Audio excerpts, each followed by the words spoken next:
ప్రజలారా, మా YouTube channel, నా పేరు రాజు. ఆంధ్రప్రదేశ్లో రేషన్ షాపులు తిరిగి ప్రారంభమైనాయండి. దాటి మీద రాజకీయ దుమేరం జరుగుతుంది. వైసీపీ వాళ్ళేమో ముందు ఇంటింటికి సరఫరా చేయడం మంచిదని, లేదు ఇప్పుడున్న కూటమి ప్రభుత్వం గత ప్రభుత్వంలో బియ్యము అక్రమం రవాణా జరిగింది కాబట్టి మేము తిరిగి రేషన్ దుకాణం ద్వారానే సరుకులు ఇస్తాము అని కూటమి ప్రభుత్వం పెట్టి, ఇప్పుడు జూన్ 1వ తారీఖు నుంచి కూటమి ప్రభుత్వము డీలర్ల ద్వారానే రేషన్ సరఫరా చేస్తుంది. 29,700 చిల్లర ఉన్న రేషన్ దుకాణాలు ఉన్నాయండి.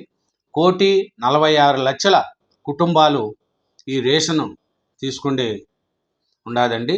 ఇది ఇప్పుడున్న చేసిన కూటమి ప్రభుత్వం మంచిదా చెడ్డదా, ముందు ఉన్నది మంచిదా ఏమి అని ప్రజలను మనం విచారించుకుంటే, ఇప్పుడు రేషన్ గురించి 1వ తారీఖు నుంచి 15వ తారీఖు వరకు ఏ రేషన్ దుకాణంలో అయినా రేషన్ తీసుకోవచ్చు.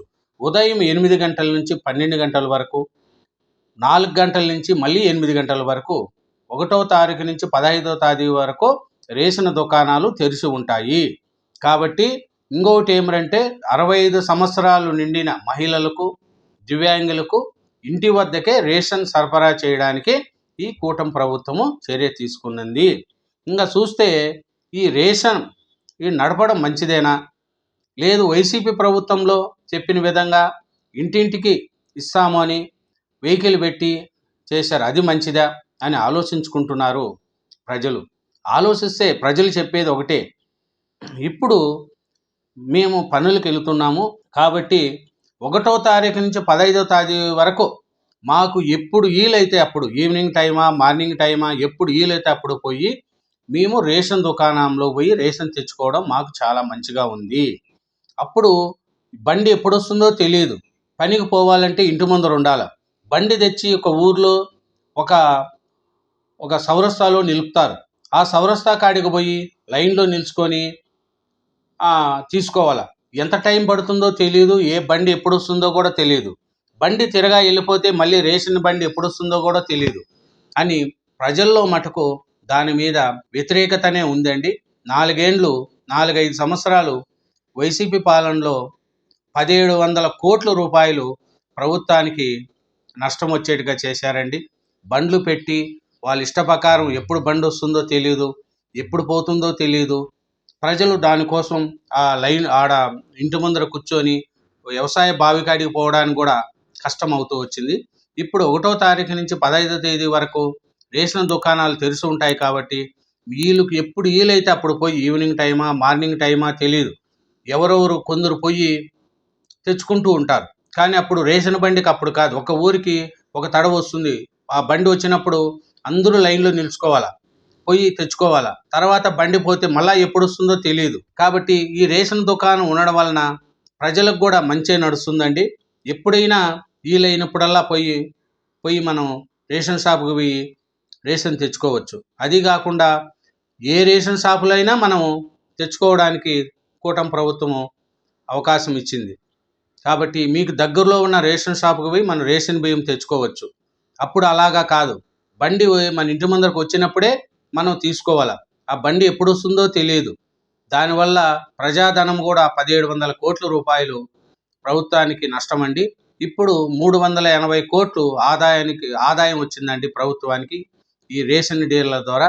ఇంకా మంది రేషన్ డీలర్లకు కూడా పని అనేది ఇప్పుడు దొరికింది. ఇప్పుడు రేషన్ డీలర్లు తన వంతు తాను పని చేసుకుంటూ ప్రజల కోసం 1వ తారీఖు నుంచి 15వ తేదీ వరకు వాళ్ళు రేషన్ బియ్యము ఇస్తూ ఉంటారు.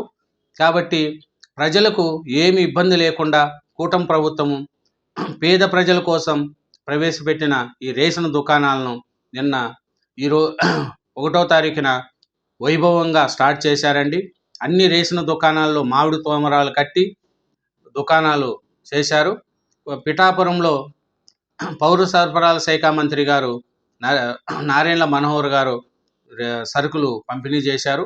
కాబట్టి అన్ని దుకాణాల్లో, అన్ని రాష్ట్రమంతటా నిన్న ఒక పండగ వాతావరణంగా రేషన్ షాపులను ప్రారంభించింది ఏపీ ప్రభుత్వం. దీని మీద వైసీపీ ప్రభుత్వం రాజకీయం కూడా చేస్తుందండి. ప్రజలను రోడ్డు మీద తోశారు. ఇది దుర్మార్గమైన ప్రభుత్వము. నడి రోడ్డు పైన బతుకు బండి చేశారు. నేడు ఇంటి తలుపు తట్టి పేదలకు రేషన్ అందించిన జగన్ సర్కారు అని సాక్షి పేపర్లో రాశారండి. తలుపు ఏమి తట్టరండి. ఒక ఊర్లో ఒక బండి నిలబెడతారు, అక్కడ పోయి తెచ్చుకోవాలా. ఆ బండి ఎప్పుడు వస్తుందో కూడా ఎవరికి తెలియదు. నేడు నడి రోడ్డు పైకి నెట్టి చంద్రబాబు సర్కారు రాక్షస సత్వం. చూడండి, చంద్రబాబు నాయుడు గారు ఇప్పుడు నడి రోడ్డు మీదకి నెట్టేశాడు అని అంటున్నారండి. కాబట్టి అప్పుడు బండి మీద కంటే ఇప్పుడు రేషన్ దుకాణాల్లో సరుకులు తెచ్చుకోవడమే చాలా మందిలో మంచిదని అనుకుంటున్నారు. ఎందుకంటే 1వ తారీఖు నుంచి 15వ తేదీ వరకు మనం ఎప్పుడైనా చేయొచ్చు. అప్పుడు ఇంకా ఏం చెప్తూ ఇప్పుడైతే మనం 1వ తారీఖు నుంచి 15 వరకు నువ్వు ఏ టైం కన్నా అటు వాళ్ళు ఇచ్చిన టైం ప్రకారం పోయి పొద్దున్నే తెచ్చుకోవచ్చు, మధ్యాహ్నం, మార్నింగ్, ఈవినింగ్ టైంలో. కానీ అప్పుడు బండి ఎప్పుడు వస్తుందో తెలియదు. ఆ బండి కోసం కాసుకొని ఉండాలి. పనికి పోయేవాళ్ళు ఎప్పుడు వస్తుందో బండి తెలియదు. ఆ బండి వస్తే కూడా ఊర్లో మధ్యలో నిలబెడతారు. ఆ ఊరికి బండి కాడైనా లైన్లో నిలబడి సరుకులు తీసుకోవాల్సి వస్తుంది. కాబట్టి ఈ రేషన్ దుకాణాల ద్వారా సరుకులు ఇవ్వడం కూటమి ప్రభుత్వానికి మంచిదేనని ప్రజల్లో కూడా విశ్వాసం కలుగుతుందండి. ఎందుకంటే మనం వీలు ఉన్నప్పుడు పోయి రేషన్ తెచ్చుకోవచ్చు. అలాగే ముందు అలా కాదు. రోడ్లే ఎప్పుడైతే బండి వస్తుందో ఆ బండి కోసం కాసుకొని ఉండాలి. దీనికి జగన్మోహన్ రెడ్డి గారు పేదలపై ఎందుకింత కక్ష? సీఎం చంద్రబాబుపై వైఎస్ఆర్సీపీ అధ్యక్షుడు వైఎస్ జగన్ ధ్వజం. చూడండి, ఈ ప్రభుత్వానికి మానవత్వం ఉందా? మళ్ళీ రేషన్ కష్టాలు ఎందుకు తెచ్చున్నారు? డోర్ డెలివరీ రద్దుతో దోపిడీకి తిరిగి ద్వారాలు తెరిచినట్టు కాదా? దేశమంతా మెచ్చిన విధానాన్ని రద్దు చేసి ఏం సాధిస్తారు? కూటమి అధికారంలోకి వచ్చాక మొత్తంగా 3 లక్షల ఉద్యోగాలు ఊడగొట్టారు.